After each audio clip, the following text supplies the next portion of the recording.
Hello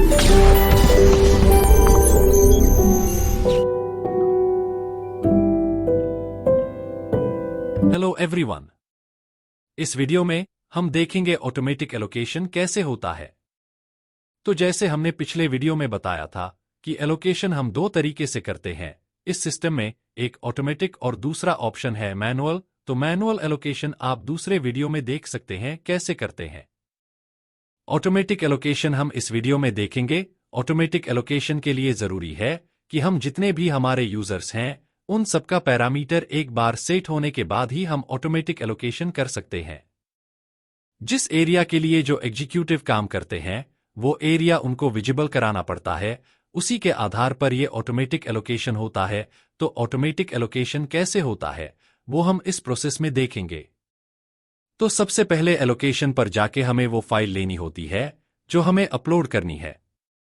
तो हम वो फाइल लेते हैं और सबमिट कर देते हैं। सबमिट करने के बाद फाइल्स में जितने भी हेडर हैं और हमारे जो सिस्टम के हेडर हैं वो आपस में मैच होते हैं। तो वो आपको यहां स्क्रीन पर दिखाते हैं। देखिए ये सभी मैच हो गए। तो जो अगर कभी कोई हेडर मैच नहीं होता है तो उसके आगे ऐसे टिक नहीं आती है और वो हमें यहां से मैनुअल क्लिक करके मैच कराना पड़ता है। मैच कराने के बाद हम यहां से प्रोसीड करते हैं और पोर्टफोलियो सेलेक्ट करते हैं जिस प्रोडक्ट का ये डेटा है। तो हमने ये फाइल TWFLU के लिए लिया है। तो इनके जो सुपरवाइजर हैं उनका नाम आ गया और हमने यह प्रोसीड किया। प्रोसीड करने के बाद अब हमें इस फाइल की समरी देखनी है कि इस फाइल में कौन सी बकेट के कितने केस हैं, उनका टोटल पॉस कितना है और टोटल ड्यू कितना है। जो हम लोन नंबर अपलोड कर रहे हैं उसमें से कोई लोन नंबर एग्जिस्टिंग तो नहीं है। तो देखिए सबसे पहले बकेट, उसके बाद रिस्क क्लास काउंट, इस रिस्क क्लास के कितने केस हैं, इनका टोटल पॉस कितना है, टोटल ड्यू कितना है, टोटल रिकॉर्ड कितने हैं, जिसमें से एग्जिस्टिंग कितने हैं और न्यू लोन नंबर कितने हैं।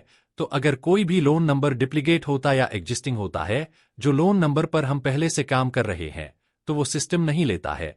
तो देखिए अभी 1737 न्यू लोन नंबर है, टोटल पॉस इतना है, टोटल ड्यू इतना है। तो आप पॉस वेरीफाई करके ही कंफर्म कीजिए, जिससे अगर कोई भी केस में कुछ अगर छूट रहा है तो आपको पता लग जाएगा। यहां टोटल पॉस अगर मिसमैच होगा तो आपसे फाइल ठीक से नहीं बनी है तो हम उसको चेक कर सकते हैं। तो अभी हमने यहां से वेरीफाई करके कंफर्म किया। कंफर्म करने के बाद यह फाइल को अपलोड करने में 2 से 3 मिनट का टाइम लेता है। क्योंकि हम 1737 केस एक बार में चढ़ा रहे हैं तो यह 1 से 2 मिनट का टाइम लेगा। फाइल अपलोड होने के बाद जिस एरिया पर हमने यूजर्स का पैरामीटर सेट किया हुआ है, जो एरिया हमने यूजर्स को विजिबल कराया हुआ है, उस एरिया के अगर केस इस फाइल में होते हैं तो वो केस ऑटो एलोकेट हो जाते हैं और वो ऑटो असाइन में चले जाते हैं। और जो एरिया हमने विजिबल नहीं कराया है वो केस नो सर्विस एरिया में जाते हैं। और ऐसा कोई केस जिसका एरिया हम करते हैं लेकिन हमने यूजर को नहीं दिया है वो अनअसाइन में जाते हैं। और जिस एरिया को हमने सिस्टम में लिया नहीं है वो नो सर्विस एरिया में जाते हैं। तो जब भी हम फाइल अपलोड करते हैं तो केस हमारे 3 जगह जा सकते हैं, नो सर्विस एरिया, अनअसाइन और ऑटो असाइन। तो देखिए ये फाइल अपलोड हो गई। इस फाइल में 1737 केस थे जिसमें से 824 केस अनसाइल में आ गए। उसके बाद हम नो सर्विस एरिया में जाकर देखते हैं 97 केस नो सर्विस एरिया में आ गए। इट मीन्स या तो हम ये एरिया करते ही नहीं हैं क्योंकि ये एरिया कोड हमने सिस्टम में नहीं लिया है, या ये एरिया कोड हमसे सिस्टम में लेने से छूट गया। तो अगर हम एरिया नहीं करते हैं तो हम रिपोर्ट में जाके NS रिपोर्ट डाउनलोड करके ये केस विड्रॉ करके बैंक को हम वापस भेज सकते हैं। और अगर हम ये एरिया करते हैं तो या तो हमें मैन्युअली अलोकेट करना पड़ेगा या ये एरिया विजिबल करा के हम इन केस पर आगे काम कर सकते हैं। जो अनअसाइन में केस गए हैं इसका मतलब है कि ये एरिया हमारे सिस्टम में तो है लेकिन जिन एग्जीक्यूटिव को हमने इस पोर्टफोलियो के लिए असाइन किया है उन एग्जीक्यूटिव को हमने यह एरिया नहीं दिया है, इसलिए यह अनअसाइन में है। तो या तो हमें उन यूजर के पैरामीटर में जाके ये एरिया उनको विजिबल कराना होगा, तो ये केस उनको ऑटो अलोकेट होंगे, या अभी हमें मैनुअली अलोकेट करने होंगे। जो केस ऑटो असाइन में है इट मीन्स यह एरिया भी हमारे लड़के करते हैं, एग्जीक्यूटिव करते हैं और हमने उनको विजिबल भी कराया हुआ है। तो ये केस देखिए, ये केस ऑटो अलोकेट हो गए।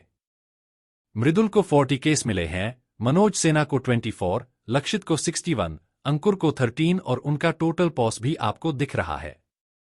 तो यहां से अब इनको बस सेलेक्ट ऑल करके अप्रूव करना है कि हाँ ये केस इन लड़कों को हमने दिए हैं। तो यहां फिल्टर में जाके हमें पोर्टफोलियो सेलेक्ट करना है जिस प्रोडक्ट के ये केस है। तो देखिए 910 केस है, ये सेलेक्ट करके यहां से सेलेक्ट ऑल करना है और यहां से अप्रूवल सेलेक्टेड कर देना है। अगर आपको इसमें कुछ भी चेंज करना है, कोई भी ऐसे केस तो जैसे मृदुल के पास 40 केस है, आपको लगता है कि नहीं मृदुल को हमें केस नहीं देने हैं, तो यहां एक्शन पर क्लिक करके आप उसको रीअसाइन भी कर सकते हैं। डिलीट करना है तो डिलीट भी कर सकते हैं, रिजेक्ट करना है तो रिजेक्ट कर सकते हैं, और अप्रूव बनना है 1 बाय 1 तो वो भी कर सकते हैं। तो अभी हमें सेलेक्ट ऑल करके यहां से हमने अप्रूवल सेलेक्टेड किया, यस किया, तो ये केस इन सब एग्जीक्यूटिव की मोबाइल ऐप में चले गए। इनके जो कॉलर्स हैं उनकी आईडी पर चले गए, तो सभी यूजर्स अपना काम स्टार्ट कर सकते हैं। तो देखिए अभी ये केस एजेंसी लोकेशन में जाके हमने फिल्टर लगाया उसी प्रोडक्ट का जिसके वो केस थे, तो देखिए 910 केस यहां आ गए। तो अब हम इन 910 केस पर अपना काम स्टार्ट कर सकते हैं।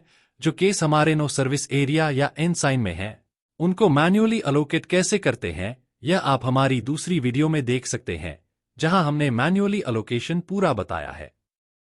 तो वहां से आप देख सकते हैं ऑटोमेटिक अलोकेशन कैसे होता है। अधिक जानकारी के लिए आप हमारी दूसरी वीडियोज देखिए। Thank you.